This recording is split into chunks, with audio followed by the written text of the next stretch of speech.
హల్లెలూయా. అందరూ ఇక్కడ ఉన్నారా? ఎందుకు అంత సీరియస్గా ఉన్నారు? నా మీద ఏమైనా కోపం ఉందా?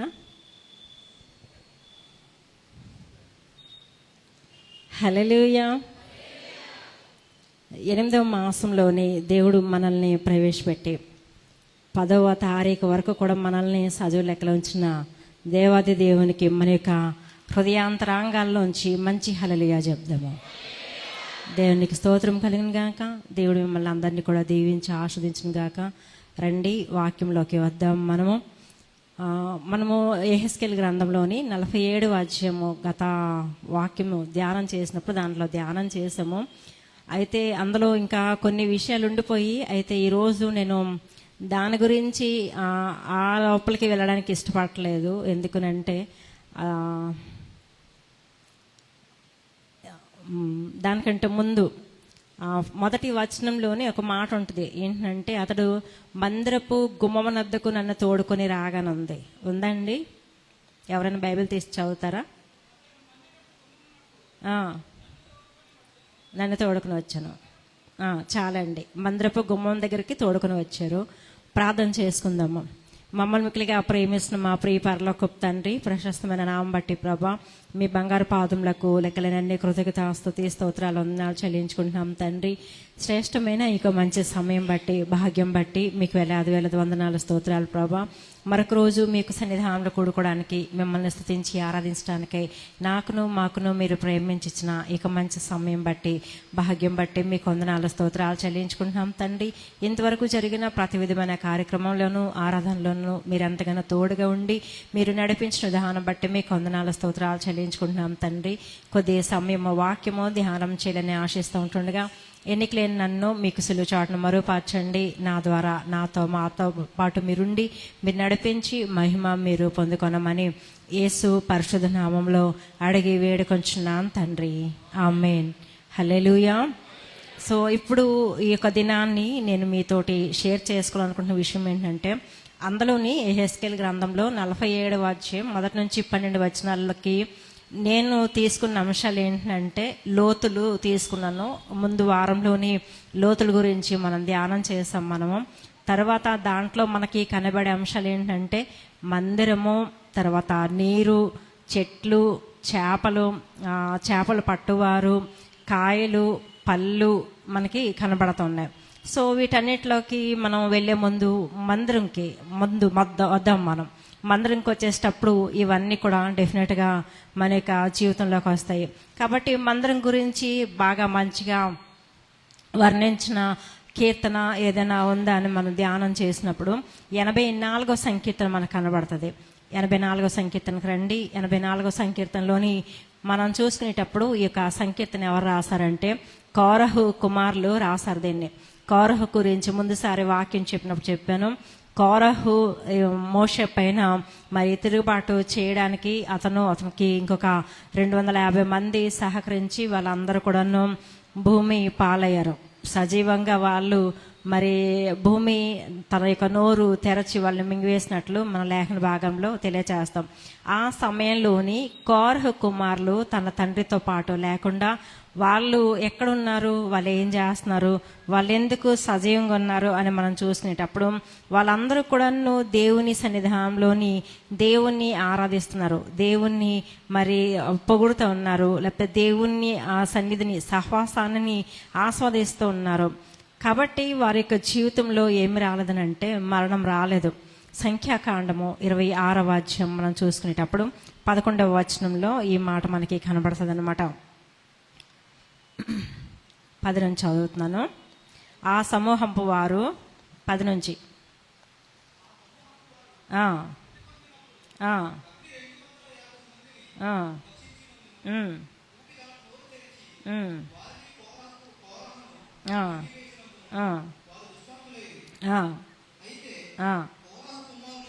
చాలండి.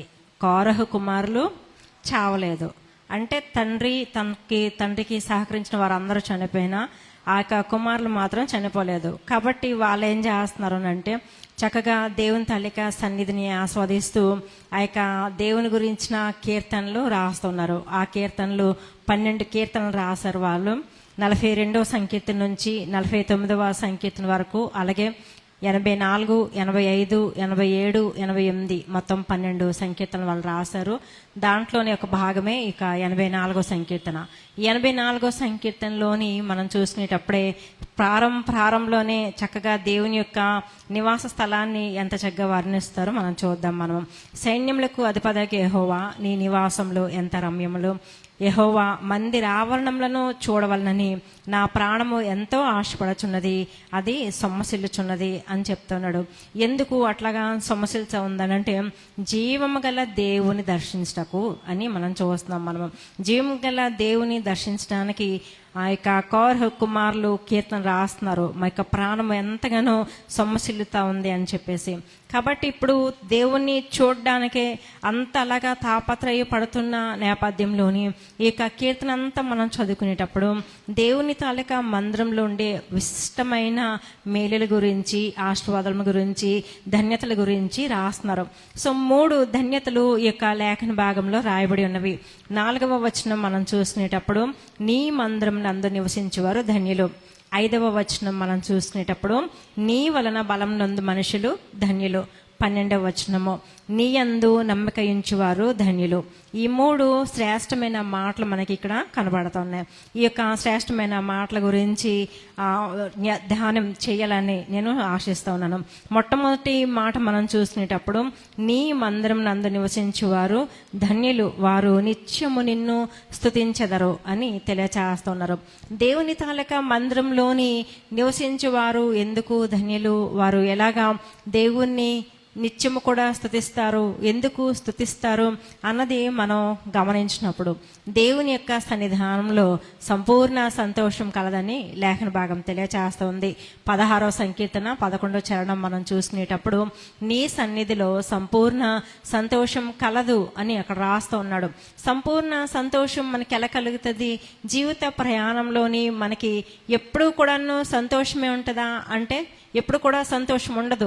ఎందుకనంటే జీవితము అంటే అనేకమైన సార్లు సంతోషం ఉంటుంది, దుఃఖం ఉంటుంది, బాధ ఉంటుంది, అనారోగ్యం ఉంటుంది, కష్టాలు, నష్టాలు, లాభాలు అన్నీ ఉంటాయి, మంచి చెడ్డ.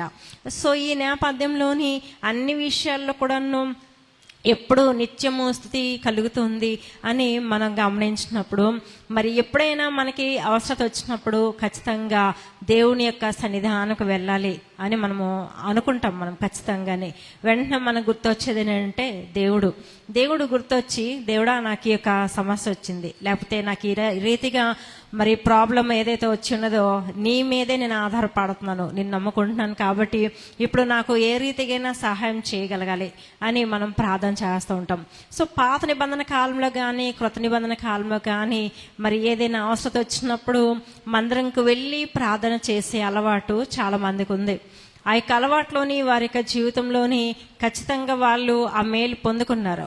కొన్ని వాటిని మనం జ్ఞాపం చేసుకునేటప్పుడు ఎస్తేరుని మనం జ్ఞాపం చేసుకుందాం. మనం ఎస్తేరు జ్ఞాపం చేసుకునేటప్పుడు ఎస్తేరు దేవుని తాలూకా కుమార్తె, దేవుని తాలూకా బిడ్డ అయితే మరి ఎస్తేరు అన్యజనుల మధ్య ఉండేటప్పుడు ఆ అన్యజనుల్లోని హామాన్ అనే ఒక వ్యతిరేకి ఉన్నాడు.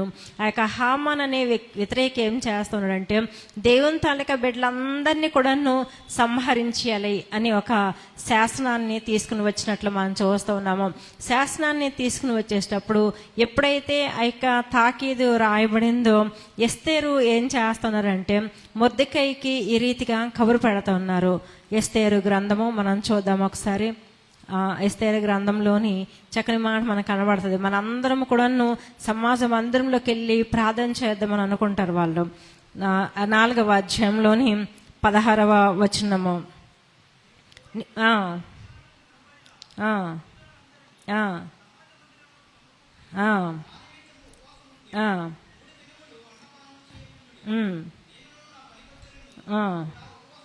అదండి, హల్లెలూయా. కాబట్టి ఇక్కడ మనం చూసుకునేటప్పుడు ఎస్తేరుకి ఏదైతే ఒక ప్రాబ్లం వచ్చింది, ఎస్తేరుకి ప్రాబ్లం వచ్చినప్పుడు ఎస్తేరు గారు రాణి అవుతే ఆమె డైరెక్ట్గా రాజుగారి దగ్గరికి వెళ్ళిపోయి, అయ్యా రాజుగారు మరి నాకు ఈ ప్రాబ్లం వచ్చింది, నా జనాంగానికి ఈ ప్రాబ్లం వచ్చింది, నీవే ఎలాగైనా దీన్ని పరిష్కరించాలి అని చెప్పి డైరెక్ట్గా రాజుగారి దగ్గరికి వెళ్ళలేదండి. డైరెక్ట్గా రాజుగారి దగ్గరికి వెళ్లకుండా ఆమె ఎక్కడికి వెళ్ళారనంటే రాజులకు రాజు ప్రభులకు ప్రభు దగ్గరికి వెళ్ళారు. హల్లెలూయా, హల్లెలూయా. కాబట్టి లేఖనం ఏం తెలియచేస్తుందనంటే మీరు రాజులని నమ్ముకొనకండి, యెహోవాను నమ్ముకున్నాడు అంటున్నారు. యెహోవాను ఆశ్రయించాలి. మనము దేవుని నమ్ముకునేటప్పుడు ఆయన వలన మనకి రక్షణ కలుగుతూ ఉంది. ఇక్కడ ఏం చేస్తున్నారంటే 3 దినాలు మన అందరం కూడాను సమాజ మందిరంలోకి వెళ్ళిపోయి సమాజ మందిరంలోని మనము దీని గురించిన దేవుడు పరిష్కారం కొరకు ప్రార్థన చేద్దాము అని చెప్పి ప్రార్థన చేస్తున్నారు. ఏ రీతిగా ప్రార్థన చేస్తున్నారంటే ఉపవాస ప్రార్థన చేస్తున్నారు. ఉపవాసం అనంటే దేవునితో సహవాసము. ఈ యొక్క దినాన్ని మనం చూసుకునేటప్పుడు మందిరంలో నివసించు వారు నిత్యము ఎలాగా సంతోషంగా ఉండగలుగుతారు?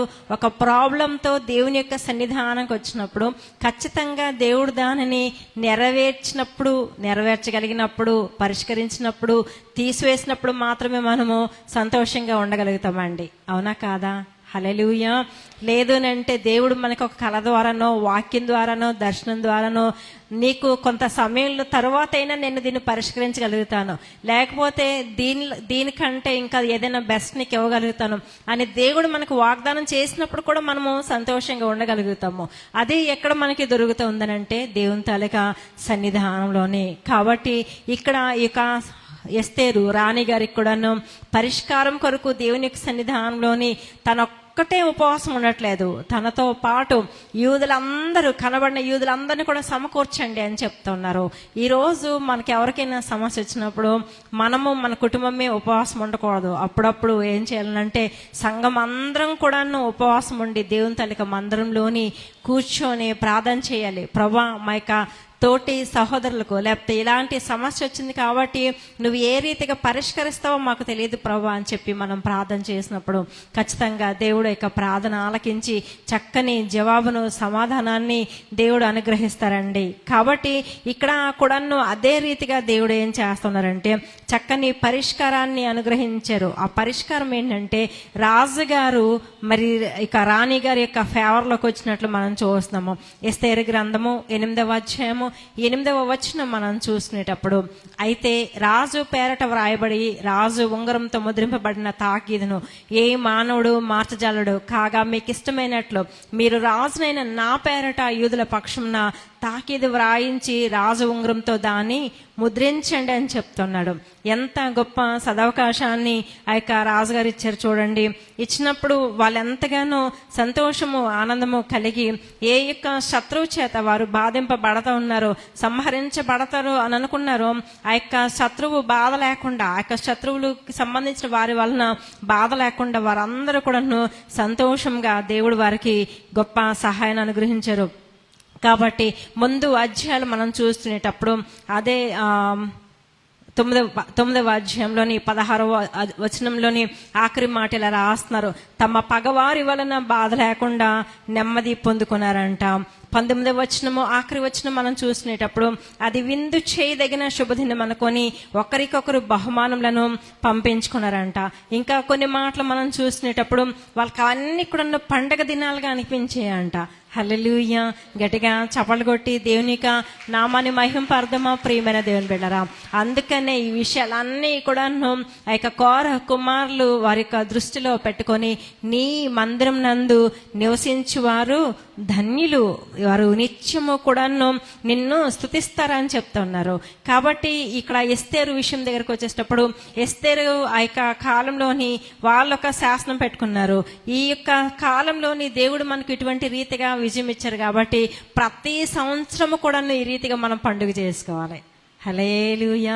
అంటే నిత్యము కూడాను దేవుణ్ణి స్తుతించడానికి, దేవుణ్ణి ఆరాధించడానికి, దేవుని తాలూక చేసిన మేలుకు కృతజ్ఞతాస్తుతి చెల్లించడానికి వాళ్ళు ఇష్టపడ్డారు. ప్రియమైన దేవుని బిడ్డరా, ఫస్ట్ వాళ్ళు చేసిన పని ఏంటని మనం చూసినప్పుడు దేవుని తాలూక మందిరం దగ్గరకు వచ్చారండి. దేవుని తాలూక మందిరంలోని దేవుని యొక్క సహాయాన్ని వేడుకున్నారు. అలాగనే ఇంకొక వ్యక్తిని కూడా మనం చూద్దామండి. రండి, యెహోషువ గ్రంథం మనం చూద్దాము. రెండవ దినవృత్తాంతాల గ్రంథం చూద్దాం మనము. అక్కడ యెహోషాపాతు రాజు మనకి కనబడతారు. చాలాసార్లు మనము ఈ మాటలు మనం చదువుకున్న మాటలే, మనకి తెలిసిన మాటలే మరొకసారి పరిశుద్ధాత్మ దేవుడు మనకి రీకలెక్ట్ చేస్తూ ఉన్నాడు. ఇక్కడ యెహోషాపాతు రాజు రెండవ దినవృత్తాంతాల గ్రంథంలో 20వ అధ్యాయం మనం చూసుకునేటప్పుడు మొదటి 2 వచనాలు మనం చూసుకునేటప్పుడు యెహోషాపాతు మీదకి నలుదిక్కుల నుంచి కూడాను శత్రు సైన్యము వచ్చేటప్పుడు యెహోషాపాతు అంట భయపడ్డారంట. 3వ వచనము, అందుకు యెహోషాపాతు భయపడి యెహోవా యొద్ద విచారించుటకు మనస్సు నిలుపుకొని యోధా ఎంతటా ఉపవాసము ఆచరింపవాలని చాటింపక యోధా వారు యెహోవా వాళ్ళని సహాయంను వేడుకొంటకే కూడుకొనిరి. యెహోవా యొద్ద విచారించుటకు యోధా పట్టణంలన్నిటిలో నుండి జనులు వచ్చిరి. యెహోషాపాతు యెహోవా మందిరములో క్రొత్త శాల ఎదుట సమాజంగా కూడిన యోధా యెరూషలేముల జనుల మధ్య నిలబడి ప్రార్థన చేస్తూ ఉన్నారు. హల్లెలూయా. కాబట్టి ఇక్కడ మనం చూసుకునేటప్పుడు ఇక్కడ కూడా యెహోషాపాతు రాజు ఏం చేస్తున్నారు అని మనం చూసుకునేటప్పుడు ఈ మాటలు మనకి ఆదరణకరంగా అనిపిస్తూ ఉంటాయి. ఎందుకనంటే శత్రువులు అని మనం అనుకునేటప్పుడు శత్రువులే, యుద్ధాలే మన దగ్గరికి రానవసరం లేదు. జీవితకాలం అంటే యుద్ధము, పోరాటమే. ఇక యోబు గ్రంథకర్త చెప్తాడు, ప్రతి వాక్యంలో కూడా ఈ మాట నేను ఎక్కువ ప్రస్తావిస్తూ ఉంటాను. 7వ అధ్యాయం యోబు గ్రంథంలో మొదటి మాట, నరుల కాలము యుద్ధకాలం కాదా అని చెప్తున్నాడు. అంటే మనం ఉదయం లేవంగానే మాట మనం జ్ఞాపం చేసుకోవాలండి. ఎందుకనంటే యుద్ధకాలం కాదా అని మాట మనం జ్ఞాపం చేసుకునేటప్పుడు ఆ యొక్క యుద్ధకాలంలోని మన పోరాటం ఎటువైపు ఉండాలి, మన విజయము ఎటువైపు ఉండాలని ఒక గమ్యం మనకి తెలుస్తుంది అనమాట. ఆ గమ్యం మనకు తెలిసేటప్పుడు మన తాలూకా కెపాసిటీ ఏంటని మనం తెలుస్తుంది. మన తాలూకా కెపాసిటీ ఏంటని మనం తెలిసినప్పుడు ఖచ్చితంగా దేవుని పైన మనం ఆధారపడడానికి, దేవుని తాలూకా సహాయం కోరుకోవడానికి మనం ఇష్టపడాలి. ఎందుకునంటే ఏ ఒక్కరము కూడాను భౌతిక పరమైన విషయాల్లో నీవు ఓడిపోవడానికి ఎవరు ఇష్టపడరు సాధారణంగా. కానీ దానికంటే ప్రాముఖ్యమైనది ఏంటంటే ఆధ్యాత్మికమైన జీవిత ప్రయాణంలోని ఎప్పుడు కూడా మనము ఓడిపోకూడదు. 3 మనకి శత్రువులు, 3 శత్రువులు ఏంటంటే లోకము, సాతాను, మన యొక్క శరీరము. ఈ 3 శత్రువులతోటి పోరాడుతున్న నేపథ్యంలోని ఖచ్చితంగా మనకి దేవుని తాలూకా సహాయము అవసరమైనది. కాబట్టి ఆ యొక్క యెహోషాపాతు ఏం చేస్తున్నారంటే దేవుని తాలూకా సహాయంను వేడుకోవడానికి మందిరంలోని అతను ఒక్కరే కూర్చోలేదు, అతని తాలూకా సైన్యమే కూర్చోలేదు. ఆ యొక్క యోధా పట్టణంలోని యెరూషలేములో ఉన్న వాళ్ళందరూ కూడా సమాజ మందిరంలోకి రండి, యెహోవా మందిరంలోకి రండి, మనందరం అక్కడ కూడుకుందాము, దేవుని తాలూకా సహాయాన్ని వేడుకుందాం అని చెప్పి ఇక్కడ వీళ్ళు కూడాను ఉపవాసం చేస్తూ ఉన్నారు. కాబట్టి ఆ యొక్క ఉపవాసము దేవునితో సహవాసం వాళ్ళకి దేవుని తాలూకా పరిష్కారాన్ని తీసుకుని వచ్చినట్లు మనం చూస్తూ ఉన్నాము.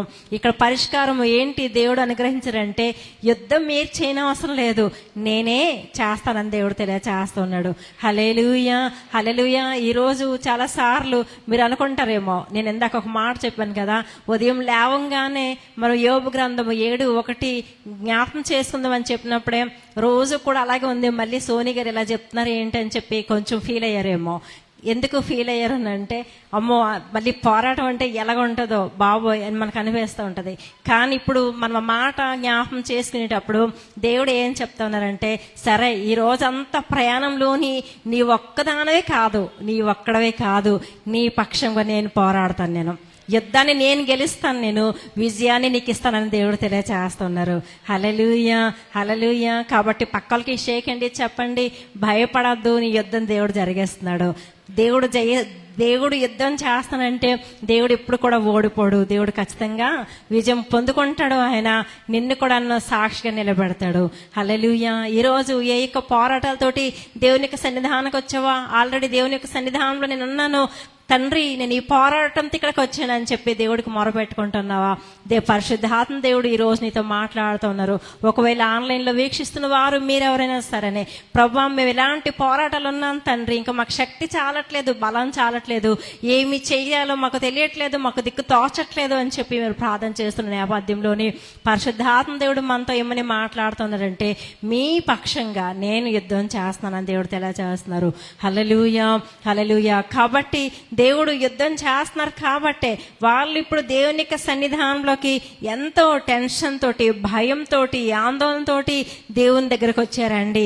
ఇప్పుడు దేవుడు యుద్ధం చేశారు కాబట్టే వాళ్ళకి జీవితంలో ఏంటి జరిగిందని మనం చూసుకునేటప్పుడు 27వ వచనంలోని చక్కగా రాస్తున్నారు. ఇలాగన యెహోవా వారి శత్రువుల మీద వారికి జయం అనుగ్రహించి వారిని సంతోషపరచను గనుక యెరూషలేమునకు ఉత్సవంతో మరలవలని యోధావారును యెరూషలేము వారందరికీ ముందు యెహోషాపాతు సాగి వెళ్ళిరి. వారు యెరూషలేమునున్న యెహోవా మందిరమునకు స్వరమండలములను, నాతో పాటు చదవండి, వారు యెరూషలేములోనున్న యెహోవా మందిరమునకు స్వరమండలములను, సితారాలను వాయించుచు బోరలు ఊదుచు వచ్చిరి. హల్లెలూయా, హల్లెలూయా. కాబట్టి ఇక్కడ ఏం చెప్తున్నారండి? యెహోవా మందిరం నందు నివసించి వారు ధన్యులు, వారు నిత్యం నిన్ను స్తుతిస్తారని చెప్తా ఉన్నాడు. స్తుతి మన యొక్క స్థితిని మార్చేస్తుంది. దేవుని తాలూకా సన్నిధిలో మనం వచ్చినప్పుడు దేవుని యొక్క సన్నిధానంలో ఉన్న మన యొక్క జీవితాలు కూడాను అదే రీతిగా మార్చబడతాయండి. ఎలాగా మార్చబడతాయనంటే స్తుతించే రీతిగా, సంతోషించే రీతిగా, సాక్షిగా నిలబడే రీతిగా మన యొక్క జీవితాలు మార్చబడతాయి. దేవుని యొక్క సన్నిధానానికి వచ్చినప్పుడు మనము ఎలాగొచ్చాము, ఎలాగున్నాము అని మనం అనుకుంటాం. వీళ్ళ జీవితాలు బాగుపడతాయండి, వీళ్ళు ఎలాంటోళ్ళు, వాళ్ళు అలాంటోళ్ళు అని చెప్పి చాలాసార్లు చాలా మంది గురించి మనం అనుకుంటాము.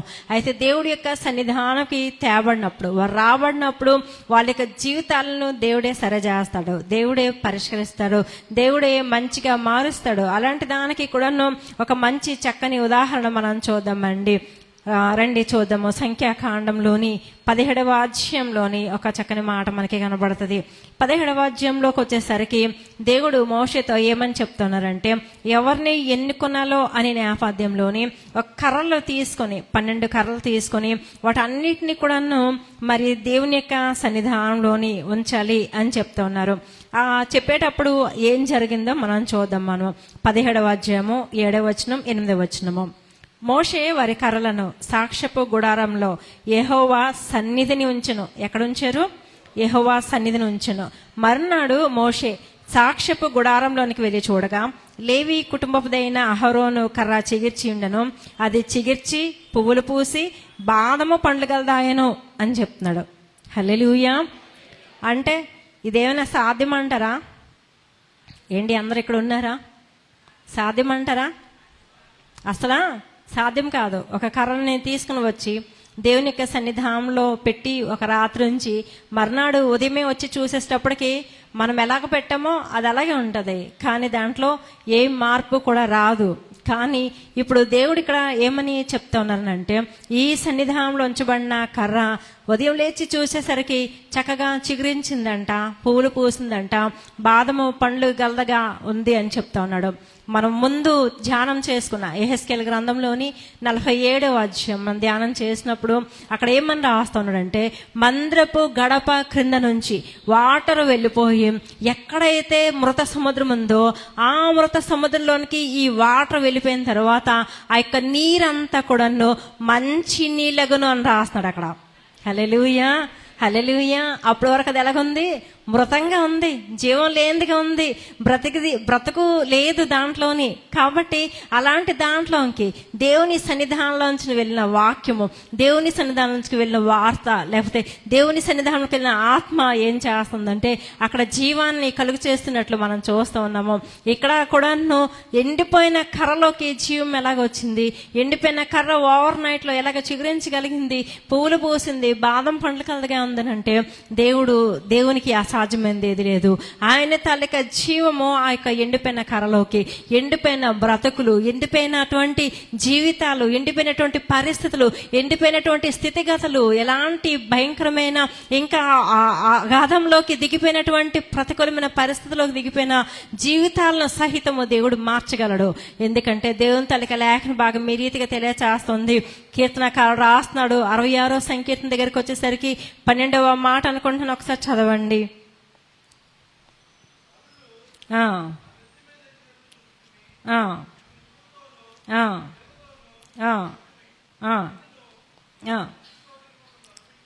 అదే చెప్పండి. ఆయనను సమృద్ధి గల చోటికి మమ్ము రప్పించో.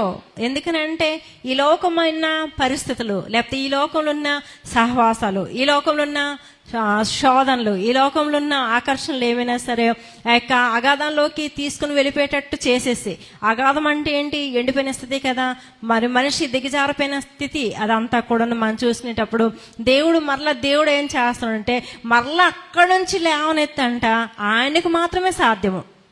మన యొక్క స్నేహితులకి ఎవరికైనా సాధ్యమా అండి? మన యొక్క తల్లిదండ్రులకి ఎవరికైనా సాధ్యమా అని మనం ఆలోచన చేసినప్పుడు ఎవరు కూడా మన యొక్క జీవితాలు అంత బెస్ట్ చేయలేరు, దేవుడు తప్పించి. హల్లెలూయా.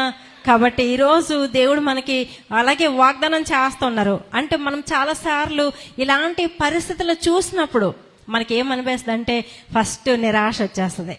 ఇంకేం జరుగుతుందిలే, ఇంకెలా జరుగుతుందిలే, ఇంక ఇది మర్చిపోవడం మంచిది, లేకపోతే ఇలాగ రాజీ పడిపోవడమే మంచిది అని చెప్పి చాలాసార్లు అనుకుంటూ ఉంటాం మనము. కానీ దేవుడు మనకి ఏం చెప్తారంటే నాకు ఒక్క అవకాశం వచ్చి చూడు. ఏమంటున్నారు? నాకొక్క అవకాశం వచ్చి చూడు అంటున్నారు. ఈరోజు ఎప్పుడైనా మీరు దేవుడికి ఒక అవకాశం వచ్చి చూసారా ఏంటి? అన్నీ మనం చేసుకుందాం, నేను ఎలాగైనా చేయగలుగుతాను, నేను నా వంతు ప్రయత్నం నేను చెయ్యాలి కదా అని చెప్పి అనుకుంటున్నారా? దేవుడికి అవకాశం ఇవ్వకుండా ఈరోజు అలాగే దేవుడికి అవకాశం ఇవ్వకుండా మీ ప్రయత్నాలే మీరు చేసి ఈ సమృద్ధి గల చోటుకి చేరుకోలేకపోయారేమో. దేవుడు ఎందుకు మాట్లాడుతున్నా తెలియదు. నా బైబిల్, నా నోట్స్ మీరు చూస్తే నేను రాసుకుని వచ్చిన వాక్యం ఒకటి, పరిశుద్ధాత్మ దేవుడు మనతో మాట్లాడుతూ ఉన్నారు. హల్లెలూయా. ఇప్పుడు ఒక్కసారి ఒకే ఒక్క నిమిషంలో కళ్ళు మూసుకొని, ప్రభా ఈ రోజు నుంచి ప్రతి పరిస్థితి కూడా నేను మీకు అవకాశం ఇస్తున్నాను తండ్రి. హల్లెలూయా. మీకే అవకాశం ఇస్తున్నాను. నాకు తెలియదు ప్రభా, మీకు ఇచ్చేసాను, నువ్వేం చేస్తావు నాకు తెలియదు. అప్పుడప్పుడు మనం కొన్ని విషయాలు ముందుకుంటాం, అవి అవసరమైనవో అనవసరమైనవో. ఈరోజు అవసరమైన విషయాల గురించి ఇగో నీ సన్నిధిలో పెట్టేస్తున్నాను, నువ్వేం చేస్తావు నాకు తెలియదు, ఇంకా నేను ఖచ్చితంగా నేను సాక్షిగా నిలబడాల్సిందే అని ప్రార్థన చేద్దాము. అవకాశం దేవుడికి ఇద్దాము. దేవుడు మరలా ఏం చేస్తానంటే సమృద్ధి గల చోటికి దేవుడు తీసుకుని వస్తారు. హల్లెలూయా, హల్లెలూయా. కాబట్టి దేవుడు అటువంటి కృప మీకు అనుగ్రహించును గాక. హల్లెలూయా. సో ఇక్కడ మనం చూసుకునేటప్పుడు మరి ఇక్కడ ఈయన ఏం చెప్తున్నారు, ఈ యొక్క ఎండిపోయిన కర్ర గురించి కూడా మనం చూసుకునేటప్పుడు నీ మందిరం నందు నివసించేవారు ధన్యులు, వారు నిత్యము నిన్ను స్తుతిస్తారు అని చెప్తున్నాడు. అక్కడ ఆ రోజు ఆ చిగురించబడిన కర్ర, ఆ యొక్క చిగురించబడిన కర్ర అక్కడతో దాని లైఫ్ అయిపోయిందంటారా ఏంటి? లేదు కదా, అయిపోలేదు. ప్రారంభించబడింది. అప్పుడు ప్రారంభం వచ్చింది. ప్రారంభం వచ్చి నూతన ప్రారంభం ఎలా ప్రారంభమైంది? మందస్సులో పెట్టబడడానికి, ఎక్కడికి వెళ్తే అక్కడ క్యారీ చేయడానికి ఎంతో చక్కగా ఆ యొక్క కర్రకు దేవుడు అంతటి ధన్యతను, అంతటి ఆధిక్యతను దేవుడు అనుగ్రహించారు. సో ఈ యొక్క దినాన్ని మనకు జీవితంలో కూడాను అలాంటి ఆధిక్యతను దేవుడు అనుగ్రహించాలని కోరుకుంటున్నాడండి. హల్లెలూయా, హల్లెలూయా.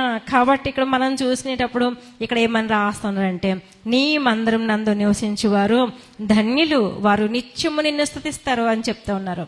ఇంకా మనం జ్ఞాపకం చేసుకునేటప్పుడు అప్పుడప్పుడు మనకు అనిపిస్తుంది, మనం ఏంటండి, మనం ఎవరు, మనం ఏ పాటలో, మన బలహీనలు అండి, ఎన్నిక లేని వాళ్ళు, మనల్ని ఎవరు చూస్తారు, ఎలా చూస్తారు అనుకుంటున్నారా? ఒకసారి పై వచనం మనం చూద్దాం. మనము 3వ చరణంలోని 2వ మాట, నీ బలిపీఠం నొద్దనే పిచ్చుకలకు నివాసం దొరికిన అంటున్నాడు. పిచ్చుకలాంటి జీవితం అనుకుంటాం మనం అప్పుడప్పుడు కదండి, మేమేంటండి అని చెప్పి అనుకుంటూ ఉంటాం. కానీ ఈ మాటలు దేవుడు ఎందుకు రాయిస్తానంటే దేవుని తాలూకా మందిరంలో నివసించడానికి అల్పులైన వారికి, పాపులైన వారికి, బలహీనలైన వారికి, దుర్మార్గులైన వారికి, ప్రతి ఒక్కరికి కూడా దేవుడు అవకాశం ఇస్తారు. ఎందుకనంటే వాళ్ళ జీవితాలను మరలా మంచిగా తీర్చిదిద్దడం కొరకు, వాళ్ళ జీవితాలను ఆశ్వాదకరంగా ఉంచడం కొరకు, వాళ్ళ జీవితాలను సంతోషభరితములుగా ఉంచడం కొరకు దేవుడు ఆశపడుతున్నాడు. ఈ పిచ్చుకలు అంటే బైబిల్ గ్రంథంలో మనం చూసినప్పుడు పిచ్చుకలకి ఏం పెద్ద వాల్యూ లేదండి. కొన్ని మాటలు మనం చూద్దాం. మత్తయి రాసిన సువార్త ఒకరు తీయండి. మత్తయి రాసిన సువార్త 10వ అధ్యాయం 29 ఒకరు తీయండి. లోకా సువార్త 12:6 ఒకరు చదవండి. 2 పిచ్చుకలు ఒక కాసుకు అమ్ముతారు, చాలు. లోకా 12:6. 5 పిచ్చుకలా? మైక్ తీసుకోండి. చాలు. 2 పిచ్చుకలు 1 కాసుకి, 5 పిచ్చుకలు 2 కాసులకి కదా, రైట్? అప్పుడు ఒక కాసుకి 2 పిచ్చుకలు అవుతే 2 కాసులకి ఎన్నో వస్తాయి? 4 రావాలి కదండి, అవునా? అందరు ఇక్కడ ఉన్నారా? మనం మా బజార్కి వెళ్తాం అప్పుడప్పుడు, వెజిటబుల్స్ కొన్నప్పుడు, చేపలు కొన్నప్పుడు ఖచ్చితంగా బేరం ఆడతాం మనం. మా బాబాలు ఎవరైనా నాతో పాట వస్తే వాడు దాంతో బతుకుతాడు, నువ్వు దాన్ని బేరం ఆడకని చెప్తారు. హల్లెలూయా. అంటే ఒకసారి అందరూ మీరు అటెన్షన్ పే చేస్తారని చెప్తున్నాను నేను. సో మనం బేరం అనేటప్పుడు విలువైన వస్తువులు, ఖరీదైన వస్తువులు ఉండేటప్పుడు వాళ్ళు చాలా జాగ్రత్తగా తూచి మనకి ఇస్తారు మనకి. కానీ కొన్ని తక్కువ ఖరీదుకి ఉంటాయి. అవి వాళ్ళు ఏం చేస్తారంటే, ఒకవేళ మనం 1 కేజీ తీసుకున్నాం అనుకోండి, ఇంకొక 2-3 ఎక్స్ట్రా వేసి మనకి ఇస్తారు మనకి. అంటే అది పెద్ద ఖరీదైంది కాదు, పెద్ద విలువైంది కాదు. సో ఇప్పుడు ఈ పిచ్చుకల గురించి మనం చూసుకునేటప్పుడు ఇక్కడ కూడా ఒక పిచ్చుకలు ఎంత తక్కువ ఖరీదైనవో, లేకపోతే పిచ్చుకలకి ఎంత తక్కువ విలువ ఉందో మనకు అర్థమవుతుంది. ఒక 2 పిచ్చుకలు 1 కాసుకి అమ్మేటప్పుడు 4 పిచ్చుకలు 2 కాసులకు అమ్మాలి. కానీ అక్కడ ఏం చేస్తున్నారంటే ఇంకొకటి ఎక్స్ట్రా ఇస్తూ ఉన్నారు, కొసరిస్తూ ఉన్నారు. అంటే అంతటి తక్కువ విలువ లేనటువంటి జీవితము. మనం అప్పుడప్పుడు ఒక పాట పాడుతూ ఉంటాం, విలువ లేని నా జీవితము, నా యొక్క జీవితాన్ని నువ్వెంతో విలువైందిగా మార్చేవు అని చెప్పి. అది ఎక్కడ మార్చబడుతుంది, ఎలాగ మార్చబడుతుంది అని మనం చూసుకునేటప్పుడు దేవుని తాలూకా సన్నిధిలో, దేవుని తాలూకా మందిరంలోకి వచ్చేటప్పుడు అటువంటి వ్యక్తులనైనా సరే నేను తోలనాడట్లేదు అని దేవుడు తెలియచేస్తున్నాడు. అటువంటి పరిస్థితిలో అటువంటి స్థితిలో ఉన్నప్పటికీ కూడా నేను తోలనాడట్లేదు అని దేవుడు చెప్తున్నాడు. అంటే దేవుడు ఎప్పుడు కూడా ఆయన తాలూకా చేతులు ఇలాగా చాపి, నా ప్రియమైన బిడ్డలారా మీరెప్పుడు రండి అని వెల్కమ్ చెప్తూ ఉన్నాడు. హల్లెలూయా. నా సన్నిధిలో కీర్తన మత్తయి రాసిన సువార్త 11:28 మనం చూసినప్పుడు, ప్రయాసపడి భారం మోసుకొంచున్న సమస్త జనులారా అంటున్నాడు. సమస్త జనులారా అనే మాటలో మనం చూసినప్పుడు గొప్పోలు, కొద్దోలు, భేదోలు, ధనవంతులు ఉంటారు, ఆరోగ్యవంతులు, ఆరోగ్యం లేనోళ్ళు ఉంటారు, బలవంతులు, బలం లేనోళ్ళు ఉంటారు, ధనవంతులు, ధనహీనులు కూడా ఉంటారు, మంచోళ్ళు, చెడ్డోళ్ళు కూడా ఉంటారు. అంటే ప్రతి ఒక్కరికి కూడా దేవుని యొక్క సన్నిధానంలోకి దేవుడు సాదరంగా ఆహ్వానిస్తున్నాడు. ఎందుకనంటే వాళ్ళ యొక్క జీవితాలను ధన్యం చేయడానికి, వాళ్ళ యొక్క బ్రతుకులను సంతోషభరితంగా చేయడానికి దేవుడు ఇష్టపడుతున్నారు. హల్లెలూయా, హల్లెలూయా. కాబట్టి మొదటి మాట మనం చూసినప్పుడు, నీ మందిరం నందు నివసించువారు ధన్యులు అని మనం చూస్తున్నాం. మనము రెండవది మనం చూసుకునేటప్పుడు 5వ వచనంలోని, నీ వలన బలం నందు మనుషులు ధన్యులు. దేవుని వలన బలం నందు మనుష్యులు యాత్ర చేయు మార్గములు వారికి అతి ప్రియములు అని తెలియచేస్తున్నారు. దేవుని వలన బలం నందు మనుషులు ధన్యులు అని మనం చూసుకునేటప్పుడు, మరి మనము ఈ రోజుల్లోని బలంగా ఉండడం కొరకు, ఆరోగ్యంగా ఉండడం కొరకు అనేకమైన ఆరోగ్య సూత్రాలు పాటిస్తూ ఉంటారు. జిమ్కి వెళ్ళే వాళ్ళు జిమ్కి వెళ్తారు, ఎక్సర్సైజ్ చేసే వాళ్ళు ఎక్సర్సైజ్ చేస్తూ ఉంటారు, రకరకాల డైట్ ఫాలో అయ్యే వాళ్ళు చాలా మంది ఉంటారు. ఎందుకనంటే శారీరకంగా బలంగా ఉండాలి. బలంగా ఉండేటప్పుడే మనం ఏదైనా పని చేయగలము. బలం లేని వ్యక్తికి తీసుకొచ్చి మనం ఏదైనా పని చెప్తే చేయలేరు. అయితే ఇక్కడ ఏమని రాస్తున్నాడంటే, నీ వలన బలం నందు మనుషులు అని చెప్పినప్పుడు దేవుని తాలూకా బలం ఏంటి, దేవుడు ఎలాంటి రీతిగా మనకి బలాన్ని అనుగ్రహిస్తారు అని మనం చూసుకునేటప్పుడు అనేక రీతిలుగా దేవుడు మనకి బలాన్ని అనుగ్రహిస్తారు. ఆరోగ్యపరంగా దేవుడు మనకి బలాన్ని అనుగ్రహిస్తారు, మానసిక బలాన్ని దేవుడు మనకు అనుగ్రహిస్తారు, ఆధ్యాత్మికమైన బలాన్ని దేవుడు మనకు అనుగ్రహిస్తారు. జీవిత ప్రయాణంలో మనకి ఆర్థికమైన పరిస్థితులు మనకు అవసరం కాబట్టి ఆర్థికంగా కూడా దేవుడు మనకి బలాన్ని అనుగ్రహిస్తారు. అలాగే జీవిత ప్రయాణంలో వచ్చే పోరాటాల్లోని దేవుడు మనకి బలాన్ని అనుగ్రహిస్తారు. ఈ మాట ధ్యానం చేసినప్పుడు నాకు ఒక పాట గుర్తొచ్చింది. ఆ పాటలో కూడాను అయినా జీవిత ప్రయాణంలో ఎదురయ్యే ఎన్నో సమస్యలకు నా బలమును చూసుకొని నేను నిరాశ పడితేనే అనే పాట పాడతాడు భక్తుడు. కాబట్టి మన బలం చూసుకునేటప్పుడు, మన తాలూకా కెపాసిటీ చూసుకునేటప్పుడు ఖచ్చితంగా మనకి ఇంకా పోరాడలేనేమో, ఇంకా ఇంకా ముందుకు వెళ్ళలేనేమో, ఇంకా జయించలేనేమో అని మనకు అనిపిస్తుంది. కానీ మనము దేవుని బలం చూసినప్పుడు, దేవుని వైపు చూసినప్పుడు దేవుడు మనకి ఖచ్చితంగా గొప్ప కార్యాలు చేస్తారు. అందుకనే కీర్తనకారుడు ఈ రీతిగా పాడుతూ ఉన్నాడు. 81వ సంకీర్తన మనం చూసుకునేటప్పుడు మొదటి చరణంలోని, మనకు బలమైన దేవునికి ఆనందగానం చేయడి. ఎవరికి బలమండి? మనకి. పక్క వాళ్ళకి చెప్పండి, మన బలం దేవుడని చెప్పారా? బలం వచ్చింది వాళ్ళకి. ఒకసారి చూడండి, కేజీ పెరిగారు లేదో. దేవునికి స్తోత్రం, హల్లెలూయా. రండి, నిర్గమకాండం 9వ అధ్యాయము 16వ వచనము. మోషేతో దేవుడు మాట్లాడుతున్నాడు అనమాట.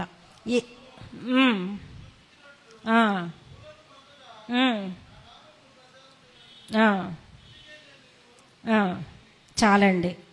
దేవుని తాలూకా బలం చూపించడానికి కొరకై, దేవుని తాలూకా బలం చూపబడటం వలన ఆయన తాలూకా నామము భూలోకం అంతా కూడా ప్రచురం చేయబడుతుందంట.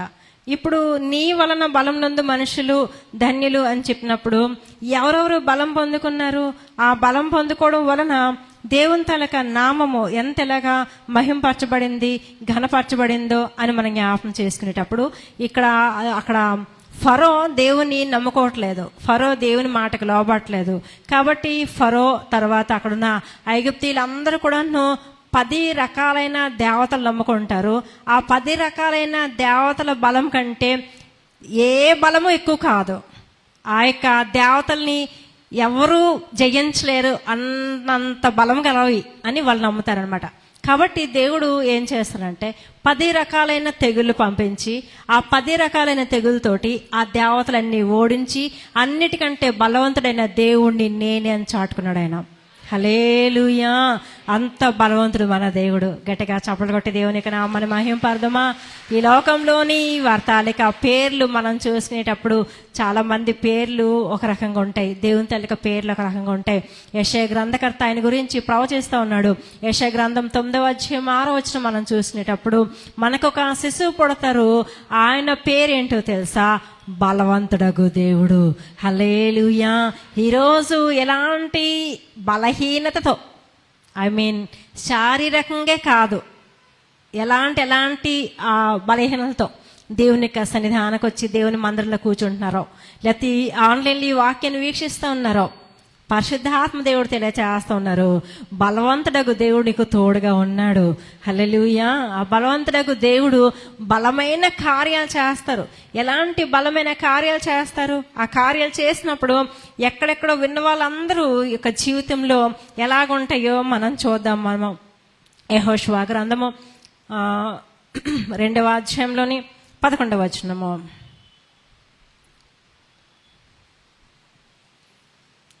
స్పీడ్కి తీయాలి. మేము వినినప్పుడు మా గుండెలు కరిగిపోయాను. మీ దేవుడైన యెహోవా పైన ఆకాశమందును క్రింద భూమి అందును దేవుడే. మీ ఎదుట ఎట్టి మనుష్యులకైనను ధైర్యం ఏమాత్రం ఉండదు. నాతో పాటు చదువుతారా? మేము వినినప్పుడు మా గుండెలు కరిగిపోయాను. ఇప్పుడు చదవండి. మీ దేవుడైన యెహోవా పైన ఆకాశమందును క్రింద భూమి అందును దేవుడే. మీ ఎదుట ఎట్టి మనుషులకైనాను ధైర్యం ఏమాత్రం ఉండదు. ఎందుకునంటే ఎవరి బలము వలన మనం ధైర్యంగా ఉంటున్నామో మన ప్రక్కన నిల్చున్న వ్యక్తి బలవంతుడైన దేవుడు. హల్లెలూయా.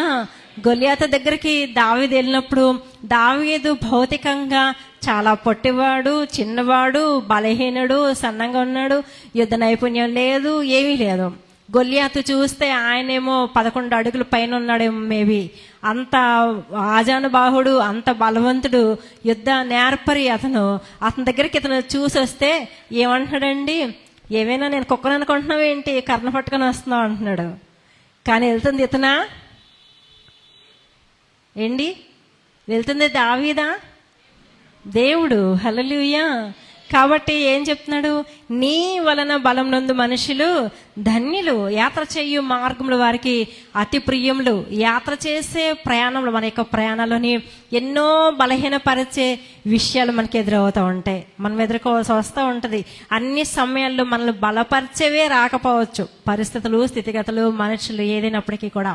ఆ సమయాలన్నిట్లో కూడాను బలవంతుడైన దేవుడు మన ప్రక్కన నిల్చొని మనతో ఉండి ఏం చెప్తానంటే, ఏం పర్లేదు, నేనున్నాను కదా, నీకెందుకు, నువ్వు ముందుకెళ్ళు అని చెప్తూ ఉంటాడు దేవుడు. కాబట్టి ఆ యొక్క ఇశ్రాయేలు జనాంగంకి ఎప్పటికీ కూడాను వాళ్ళకి కనిపించట్లేదు అనమాట, ఖచ్చితంగా కనాను చేరుకుంటామా లేదా అని చెప్పి. కానీ బలవంతుడగు దేవుడు ఖచ్చితంగా వారికి తోడుగా ఉండి కనానికి వెళ్ళే రీతికి గొప్ప కార్యం చేశారు. హల్లెలూయా. ఈరోజు మన యొక్క జీవిత ప్రయాణంలోని, ఆధ్యాత్మికమైన జీవిత ప్రయాణంలోని, కనానికి వెళ్ళే నేపథ్యంలోని ఎన్నెన్నో సమస్యలు, పోరాటాలు, ఇరుకులు, ఇబ్బందులు, అనారోగ్య సమస్యలు, నిందలు, అవమానాలు, వార్తలు వింటూ ఉంటే బలహీనపరిచి వస్తూ ఉండేటప్పుడు బలవంతుడైన దేవుడు మన ముందు, మనలోని, మన ప్రక్కన నిలబడి ఆయన ఏం చెప్తున్నానంటే, ఖచ్చితంగా నువ్వు యాత్ర చేయగలుగుతావు, ఖచ్చితంగా నువ్వు గమ్యము చేరుకోగలవని చెప్తూ ఉన్నాడు. హల్లెలూయా. అందుకే మనం ధన్యులము ఈరోజు చెప్తూ ఉన్నారు. ఆ యొక్క ఇశ్రాయేలు జనాంగం అందరూ కూడా అందుకే ధన్యులయ్యారు. దావీదు కూడా ధన్యుడయ్యాడు. ఇంకా మనం జ్ఞాపకం చేసుకుంటే దానియేలు కూడా అందుకే ధన్యుడయ్యాడండి. దానియేలు గ్రంథకర్త,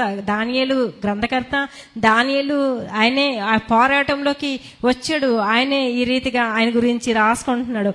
దేవుని తలిక సహవాసము, దేవుడు ఎవరికైతే తోడుగా ఉంటున్నారో వాళ్ళు ఎందుకు ధన్యులని మనం చూసుకునేటప్పుడు ఇక్కడ మనం ఒకసారి చూద్దామండి. దానియేలు గ్రంథము 11వ అధ్యాయము 32వ వచనము.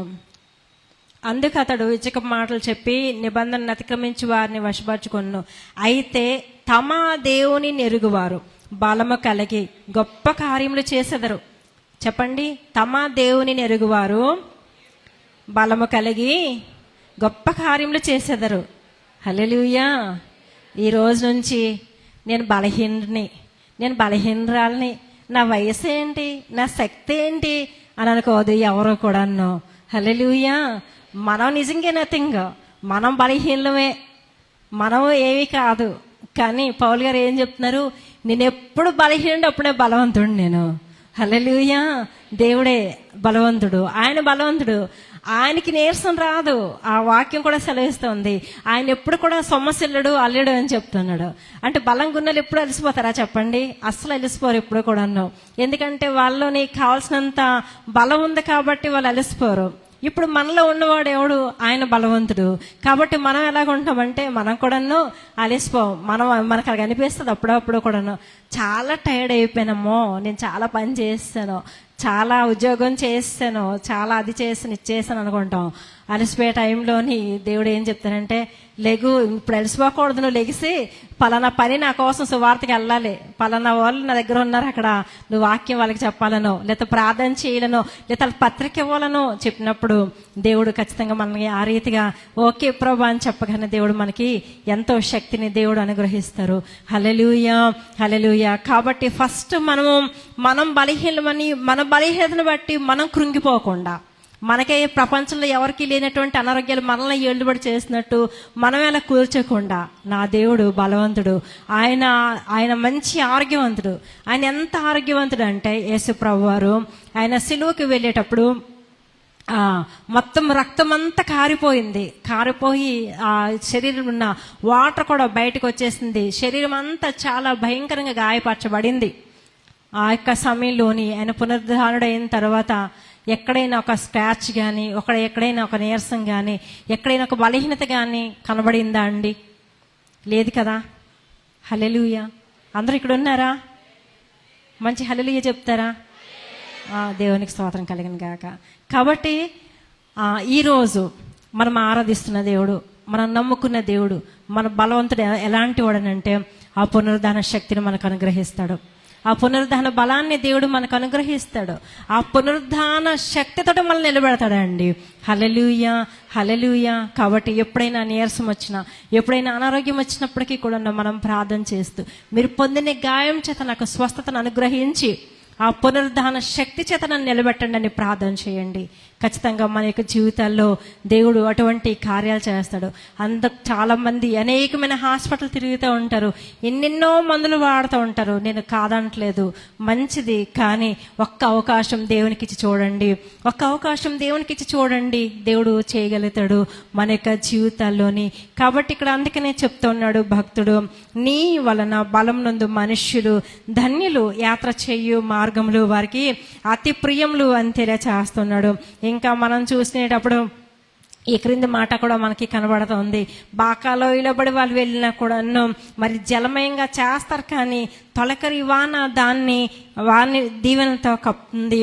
నానాటికి కూడాను బలాభివృద్ధి పొందుచు వాళ్ళు ప్రయాణం చేస్తారు. నానాటికి కూడాను అంటే జీవిత ప్రయాణంలోని బాకాలోయ లాంటి అనుభవాలు వస్తాయి. బాకాలోయ అని మనం చూసుకునేటప్పుడు ఎండిన స్థితి, లేకపోతే వేదన స్థితి, లేకపోతే అక్కడ అన్ని ముండ్ల తప్పులు గచ్చ పొదలు అన్నీ కూడాను, అంటే ఎటువంటి కూడాను ఫలభరితం లేనటువంటిది, ప్రయాణం చేయడానికి కష్టతరమైంది, ప్రయాణం చేయడానికి వీళ్ళు లేనటువంటిది. అలాంటి దాంట్లోని వాళ్ళు ఏం చేస్తున్నారంటే ఇంకా కన్నీరే కారుస్తూ ఉన్నారంట. కన్నీరు కారుస్తూ ఉండేటప్పుడు దేవుడు ఏం చేస్తున్నారంటే ఆ కన్నీటితో వాళ్ళు దాన్ని జలమయం చేస్తునేటప్పుడు తొలకరి వాన అనే దీవెనలు దేవుడు కప్పుతూ ఉన్నాడు. హల్లెలూయా, హల్లెలూయా. అందుకే కీర్తనకారుడు తెలియచేస్తున్నాడు 126వ సంకీర్తన మనం చూసుకునేటప్పుడు, కన్నీళ్లు విడిచి విత్తువారు సంతోష గానం చేయొచ్చు పండ్లు మోసుకుని వస్తారంట. సంతోష గానం చేయొచ్చు పంట కోస్తారు అని తెలియచేస్తున్నారు. ఈ యొక్క దినాన్ని పరిశుద్ధాత్మ దేవుడు మరల మనతో మాట్లాడుతున్నారు. ఏ విషయాల్లోని, ప్రభా నేను కన్నీటితో విత్తుతున్నాను ప్రభా, కన్నీరే, ఉదయం లేస్తే కన్నీరు, రాత్రి పడుకుంటే కన్నీరు, ఈ విషయంలో కన్నీరు, ఆ విషయంలో కన్నీరు, ఇలా కన్నీరు, అలా కన్నీరు అనుకుంటున్నారా? దేవుడికి కన్నీరు అంటే చాలా విలువైంది, చాలా విలువ ఇస్తారు దేవుడు. కాబట్టి నీ కన్నీళ్ళను దేవుడు మరి దాస్తూ ఉన్నాడు, దాన్ని వెలకాడుతూ ఉన్నాడు. ఎప్పుడు కూడా మర్చిపోలేదు ప్రియమైన దేవుని బిడ్డలారా. హల్లెలూయా. కాబట్టి వాళ్ళు నానాటికి కూడాను బలాభివృద్ధి ఎలాగా చెందుతున్నారు అని మనం చూసినప్పుడు ఎక్కడ కూడాను అదే వెళ్తున్నాము అని అంటే ఆ పరిస్థితులు దేవుడు అక్కడ విడిచిపెట్టలేదు. ఆ పరిస్థితులు గుండా వెళ్తున్నప్పటికీ కూడాను అవేమీ నీ పైన ప్రభావం లేకుండా దేవుడు కాపాడుతున్నాడు. అంటే నీకు ముందుగా దేవుడు వెళ్ళి ఆ ప్రతి మార్గాలను కూడా దేవుడు సరళం చేస్తున్నాడు. ఆ ప్రతి మార్గాలు కూడాను దేవుడు మంచిగా, అనుకూలంగా, ఆశీర్వాదకరంగా మారుస్తూ ఉన్నాడు దేవుడు. కాబట్టి అక్కడ మనం చూసుకునేటప్పుడు ఆ నానాటికి కూడా బాకాలోయలో పడి వెళ్తున్నప్పటికీ కూడాను నానాటికి కూడాను బలాభివృద్ధి వాళ్ళు చెందుతూ ఉన్నారండి ప్రియమైన దేవుని బిడ్డలారా. అందుకు వాళ్ళందరూ కూడాను ప్రయాణం కూడాను వాళ్ళకి చాలా సులభతరంగా సాగుతుందని మనం చూస్తున్నాము. అందుకనే దేవుని బలము ఈ రీతిగా మనల్ని నడిపిస్తూ ఉంది. అండ్ లాస్ట్ అండ్ ఫైనల్గా మనం చూసుకునేటప్పుడు నీ యందు నమ్మిక ఉంచువారు ధన్యులు అని చూస్తూ ఉన్నాము. మొట్టమొదటిగా మందిరం నందు నివసించు వారందరూ కూడా ధన్యులు. రెండవది మనం చూసినప్పుడు దేవుని వలన బలం నందు మనుష్యులు ధన్యులని మనం చూస్తున్నాము. మూడవది మనం చూసినప్పుడు నీ యందు నమ్మిక ఉంచువారు ధన్యులు అని మనం చూస్తున్నాము. దేవుని యందు నమ్మిక ఉంచు వారిని ఆయన ఎల్లవెల్లా కాచి కాపాడు దేవుడు. చాలా మాటలు మనకు కనబడతాయి. యెహోవా యందు నమ్మిక ఉంచువారు ధన్యులు. ఎందుకనంటే ఎప్పుడు కూడాను ఆయన దూత వారి చుట్టూ కూడా కావలుండి వారిని రక్షిస్తుందని చెప్తున్నాడు. ఇంకా చాలా శ్రేష్టమైన మాటలు మనం చూసినప్పుడు దేవుడు వాళ్ళని పూర్ణ శాంతి గలగా వారిగా ఉంచుతారంట. యెషయా గ్రంథము 26వ అధ్యాయం మనం చూసుకునేటప్పుడు ఇక్కడ దేవుని యందు నమ్మకం ఉంచినప్పుడు, దేవుని యందు విశ్వాసం ఉంచినప్పుడు పూర్ణ శాంతి గల వారిగా దేవుడు వాళ్ళని కాపాడతారని ఇక్కడ తెలియచేస్తున్నాడు. అంటే మనం చూసుకునేటప్పుడు జీవిత ప్రయాణంలోని అనేకమైన వాటిని మనం నమ్ముకుంటాం. మన యొక్క ఆరోగ్యాన్ని, లేకపోతే ఆర్థిక పరిస్థితిని, బంధువుల్ని, స్నేహితుల్ని, తల్లిదండ్రుల్ని, తోబుట్టువుల్ని, లేకపోతే ఉద్యోగాన్ని, పదవిని, లేకపోతే ఇంకా దేన్నైనా ఆస్తుపాస్తుల్ని నమ్ముకుంటాం, పొజిషన్ని నమ్ముకుంటూ ఉంటాము. కానీ దేవుని నమ్ముకుంటే దేవుడు మనకి ఎంత ఎలాగ ఉంటారంటే అన్నీ కలిపితే ఎంత మనకి ఆనందాన్ని, లేకపోతే శాంతిని, సమాధానాన్ని, సంతోషాన్ని అనుగ్రహిస్తాయో అంతకు మించి దేవుడు మనకి అనుగ్రహిస్తాడండి. హల్లెలూయా, హల్లెలూయా. కాబట్టి ఈ యొక్క దినాన్ని పరిశుద్ధ ఆత్మదేవుడు మనతో మాట్లాడుతున్నారు. దేవుని తాలూకా మందిరంలో మనం నివసించడానికి మనం ఇష్టపడాలి. ప్రతిరోజు ప్రతిసారి దేవుని తాలూకా మందిరంకి రావడం అంటే కష్టమేమో, కానీ మన యొక్క ఇంట్లోనే మనకి సంబంధించిన దాంట్లోనే ఒక మంచి స్థలాన్ని మనం కేటాయించుకొని, ప్రభా దీన్ని నేను ప్రతిష్ఠించుకుంటున్నాను తండ్రి, నేను ఇక్కడికి ఈ టైంకి వస్తాను, మీరు ఇక్కడికి ఈ టైంకి రావాలి అని ప్రార్థన చేసుకోవాలి. ఆశ ఉన్నప్పుడు, ఆసక్తి ఉండేటప్పుడు ఖచ్చితంగా మనము ఆ దేవుని యొక్క సన్నిధానం ఎలాగైనా గడపగలమండి. మే నెల ఆఖరి వారమో లేకపోతే జూన్ ఫస్ట్ వారమో నేను ఒక చర్చికి వాక్యం చెప్పడానికి వెళ్ళాను. మంచి ఎండలుగా ఉన్నాయండి. ఆ యొక్క పాస్టర్ గారు నన్ను ఆహ్వానించినప్పుడు ఉదయం 9 గంటలకల్లా మీరు ఇక్కడ ఉండాలి అని చెప్పారండి. చెప్పినప్పుడు సరే అని చెప్పి నేను వెళ్ళాను. నాతో పాటు కొంతమంది సండే స్కూల్ పిల్లల్ని తీసుకుని వెళ్ళాను. నేను పెద్ద చర్చు, కానీ ఎక్కడ ఫ్యాన్ లేదు.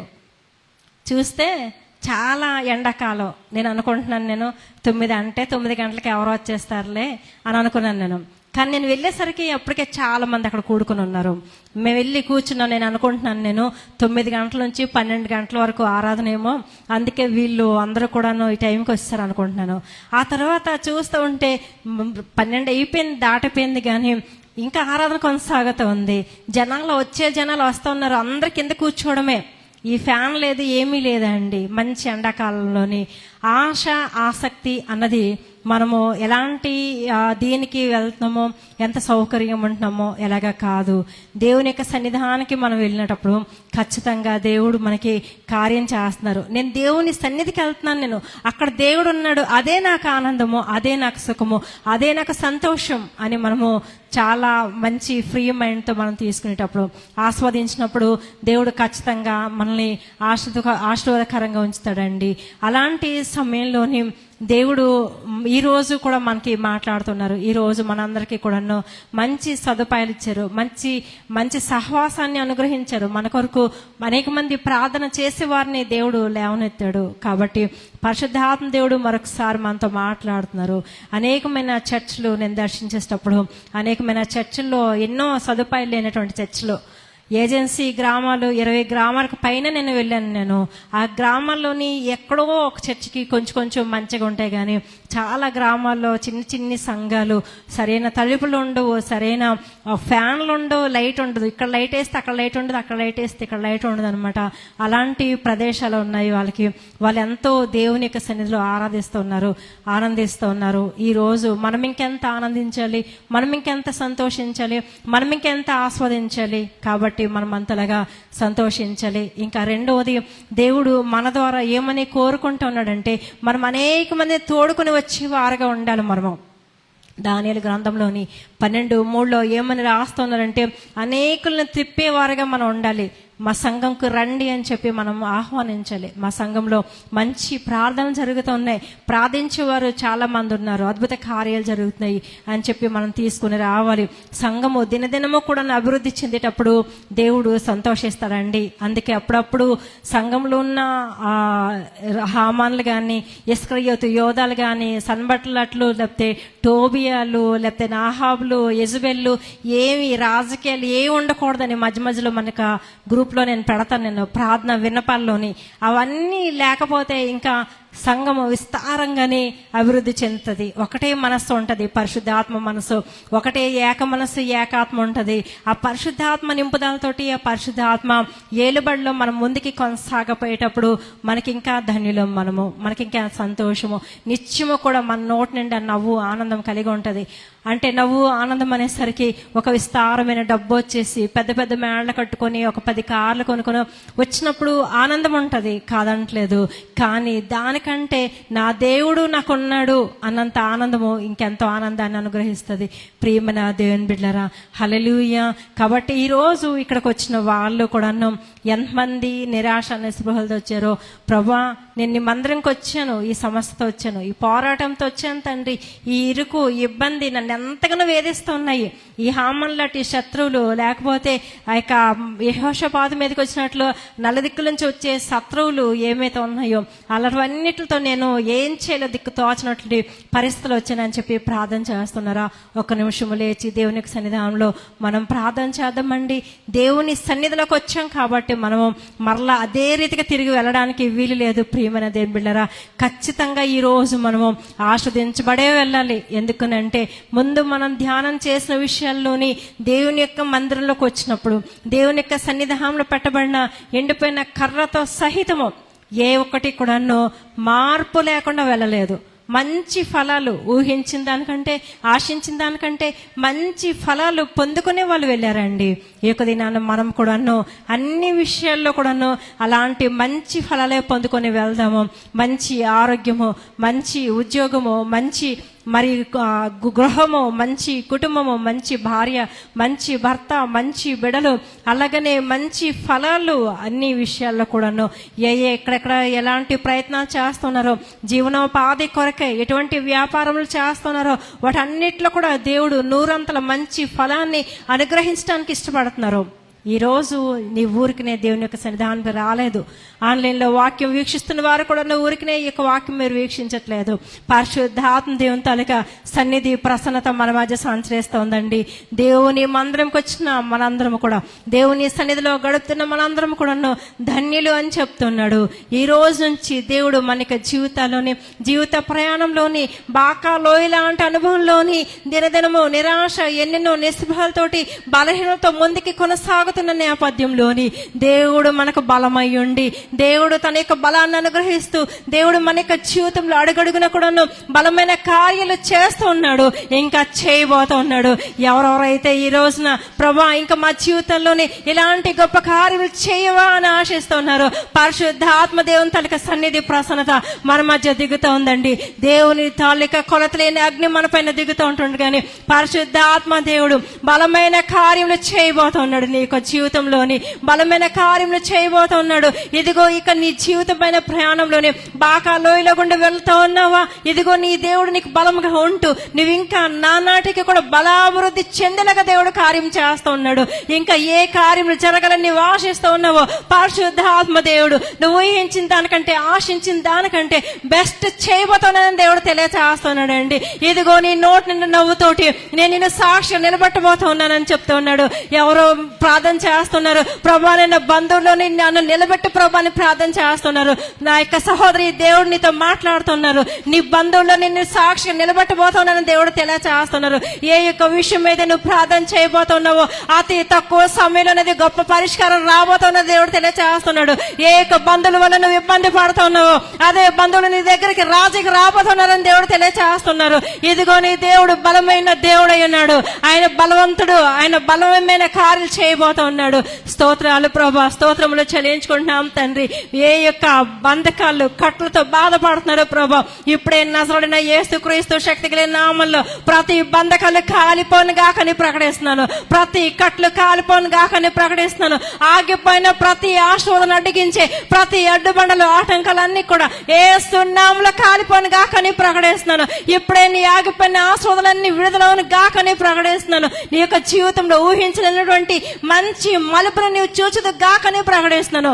ఏ యొక్క వ్యక్తులైతే నిన్ను చూసి వేరెట్టి చూపించి ఇంకా నీ జీవితము ఫలించదా, నీ జీవితము బాగుపడదా, ఇంకా నీ జీవితం ఇంతేననుకుంటున్నారా, వాళ్ళందరూ ఎదుట దేవుడు నిన్ను నిలబెట్టబోతా ఉన్నాడు.